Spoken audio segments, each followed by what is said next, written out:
सबसे पहले आज की तमाम बड़ी खबरें नॉनस्टॉप न्यूज में। नीतीश कुमार ने आज 7वीं बार बिहार के मुख्यमंत्री पद की शपथ ली। राजभवन में हुए शपथ ग्रहण समारोह में नीतीश के साथ 14 अन्य नेताओं ने मंत्री पद की शपथ ली। बिहार में पहली बार 2 उप मुख्यमंत्री भी होंगे। बीजेपी विधानमंडल दल के नेता तारकिशोर प्रसाद और उपनेता रेणु देवी को उप मुख्यमंत्री बनाया गया है। शपथ ग्रहण समारोह में केंद्रीय गृह मंत्री अमित शाह, बीजेपी अध्यक्ष जेपी नड्डा, बिहार प्रभारी देवेंद्र फडणवीस सहित बीजेपी के वरिष्ठ नेता मौजूद रहे। प्रधानमंत्री मोदी ने ट्वीट कर नीतीश कुमार और अन्य मंत्रियों को बधाई देते हुए भरोसा दिलाया कि एनडीए परिवार बिहार की प्रगति के लिए मिलकर काम करेगा। हम लोग मिलकर काम करते हैं, मिलकर काम करेंगे, लोगों की सेवा करते हैं, लोगों की सेवा करेंगे, यही हम लोग का। नीतीश कुमार के मंत्रिमंडल में बीजेपी से 7, जेडीयू से 5 और हिंदुस्तानी अवाम मोर्चा और विकासशील इंसान पार्टी से एक नेता को मंत्री बनाया गया है। निश्चित तौर पे एक जवाबदेही मिला है। माननीय मुख्यमंत्री जी के नेतृत्व में बिहार 5 साल आगे बढ़ेगा और उनके हाथ के नीचे काम करने का मौका मिला है, तो निश्चित तौर पे मेरे लिए बहुत अच्छा है और बहुत कुछ माननीय मुख्यमंत्री जी के नेतृत्व में काम करेंगे और सीखेंगे। मुख्यमंत्री नीतीश कुमार ने कल सुबह कैबिनेट की बैठक बुलाई है।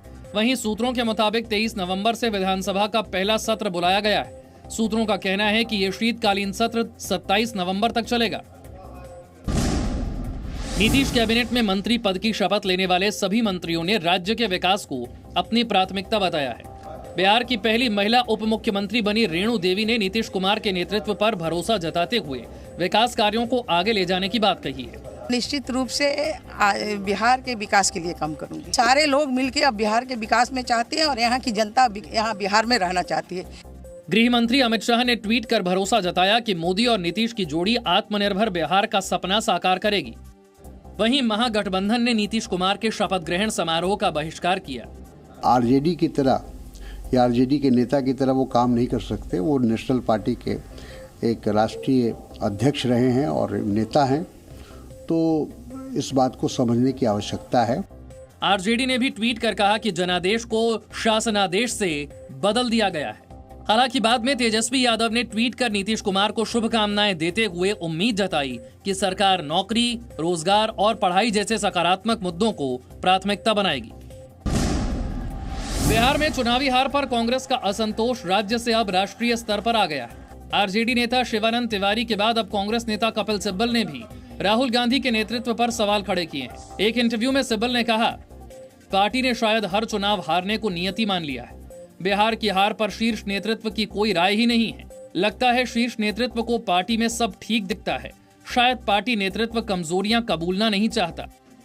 कपिल सिब्बल ने कांग्रेस वर्किंग कमेटी में बड़े सुधार की जरूरत बताई, लेकिन इस पर राजस्थान के मुख्यमंत्री अशोक गहलोत ने ट्वीट कर कहा, कपिल सिब्बल को अंदरूनी मामलों का मीडिया में जिक्र नहीं करना चाहिए था। इससे देश भर के पार्टी कार्यकर्ताओं को ठेस पहुंची है।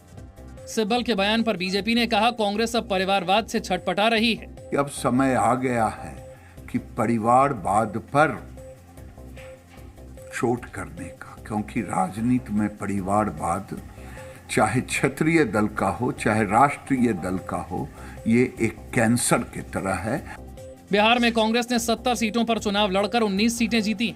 राहुल गांधी के सिर्फ 3 दिन प्रचार करने पर कल आरजेडी नेता शिवानंद तिवारी ने सवाल उठाए थे। जम्मू कश्मीर में कांग्रेस के गुपकार गठबंधन में शामिल होने पर बीजेपी ने सवाल उठाए हैं। कानून मंत्री रविशंकर प्रसाद ने कहा है कि अनुच्छेद 370 की वापसी की मांग करने वालों का साथ देकर कांग्रेस जम्मू कश्मीर को पीछे धकेलना चाहती है। कुछ तो इस सीमा तक चले गए कि आर्टिकल 370 को रेस्टोर करने के लिए हमें चीन का भी हेल्प लेना पड़े तो हम लेंगे। फारूक अब्दुल्ला। वहीं बीजेपी प्रवक्ता संबित पात्रा ने गुपकार गठबंधन को गुप्तचर अलायंस बताया। ये जो गुप्तचर अलायंस है, ये गुप्तचर अलायंस क्या चाहती है? ये गुप्तचर अलायंस वही चाहती है जो पाकिस्तान चाहता है। कांग्रेस के गुपकार गठबंधन में शामिल होने का फैसला बीते दिनों फारूक अब्दुल्ला और जम्मू कश्मीर कांग्रेस अध्यक्ष के बीच बैठक में हुआ था।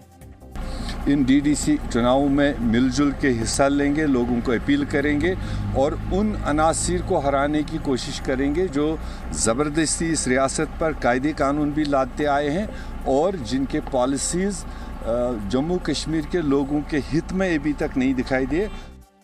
इससे पहले गुपकार अलायंस की 2 बैठकों से कांग्रेस दूर रही थी। जम्मू कश्मीर में जिला परिषद के चुनाव दिसंबर में 8 चरणों में होने हैं गुपकार में शामिल पार्टियां कह रही हैं कि उनका चुनाव जीतना 370 की बहाली के लिए जनादेश होगा।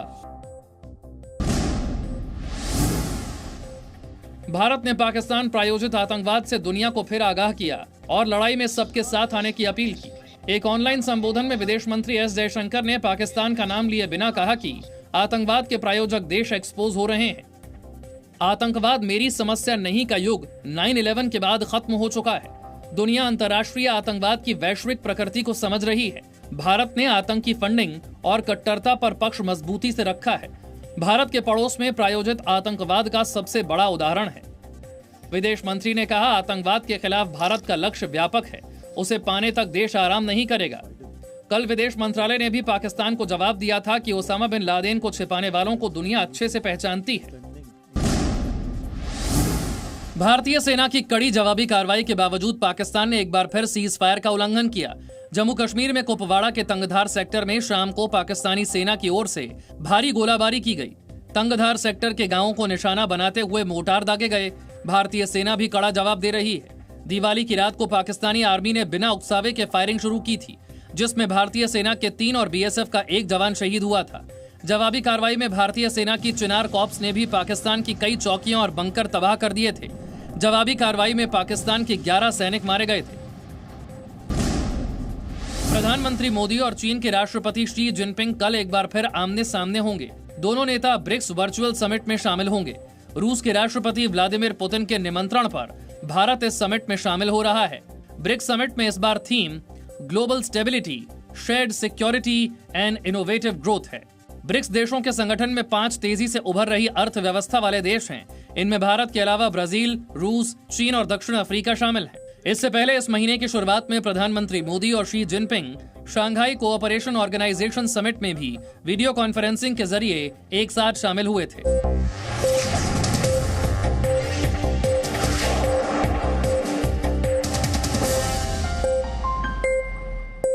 Presenting B News app, available on Google Play and App Store. Download it now.